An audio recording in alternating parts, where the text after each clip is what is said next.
The next target, 7.2, by 2030, increase substantially the share of renewable energy in the global energy mix. The first indicator here is 7.2.1, renewable energy shares in the total final energy consumption. Progress in both renewable energy deployment and energy conservation needs to scale up rapidly, significantly, and durably in all sectors to keep global energy and climate objectives in reach. The share of renewable sources in total final energy consumption increased 1.4 percentage points to 19.1% globally in 2020.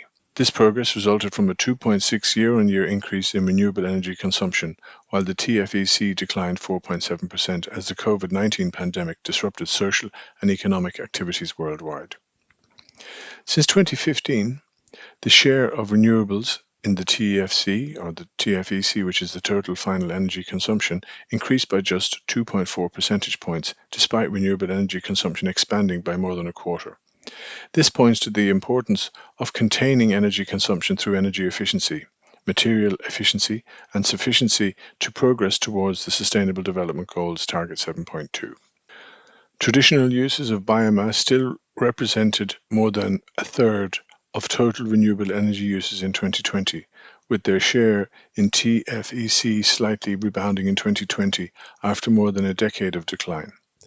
Excluding traditional uses of biomass, the share of modern renewable sources in TFEC is slowly expanding from 10% in 2015 to 12.5% in 2020. Progress differs across end-use sectors. Renewable electricity records the highest share of renewable among end-user categories at over 28%, and in 2020 saw the largest annual progression over the past 3 decades. Hydropower remains by far the largest source of renewable electricity globally, followed by wind and solar PV. Wind and solar PV recorded the largest absolute growth in 2020, accounting for 2/3 of the increase in renewable electricity consumption observed since 2015.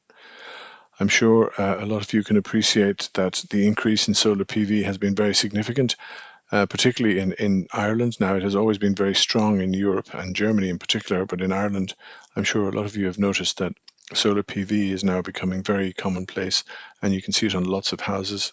It's an excellent advance in our renewable energy performance in Ireland.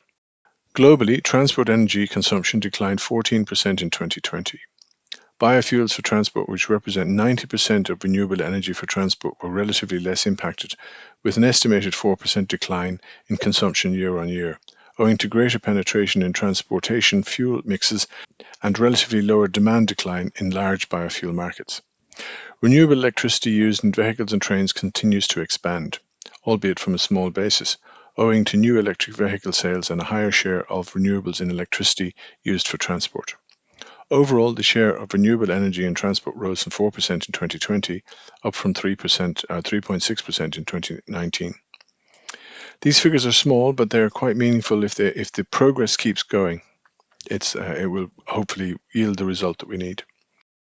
Excluding traditional uses of biomass, Latin America and the Caribbean show the highest share of modern renewable energy in the total final energy consumption, or TFEC, owing to significant hydropower generation and to the consumption of bioenergy in industrial processes and biofuels for transport. In 2020, almost half of the global year-on-year increases in modern renewable energy consumption took place in Eastern Asia, essentially China, where wind, hydropower and solar PV dominated the growth, followed by Europe. The share of renewables in the total final energy consumption progressed the fastest in Latin America and in Europe, supported in both cases by significant declines in energy demand caused by responses to the pandemic. Despite strong disruption of supply chains, renewable energy developments have shown resilience through the COVID-19 pandemic, especially in the electricity sector. More recently, the global energy crisis, triggered by the war in Ukraine and related sanctions on Russia, has revived energy security concerns in many regions, as 80% of the world's population live in countries that are net energy importers. This crisis has further underscored the value of domestically generated renewable electricity for energy security and affordability, as well as the importance of efforts for sustainable industrialization. Yet, keeping up with SDG 7 and the Paris Agreement ambitions requires sustained policy momentum to scale up both renewable energy deployment and energy conservation in all sectors and mobilize public and private investment worldwide, particularly in developed countries.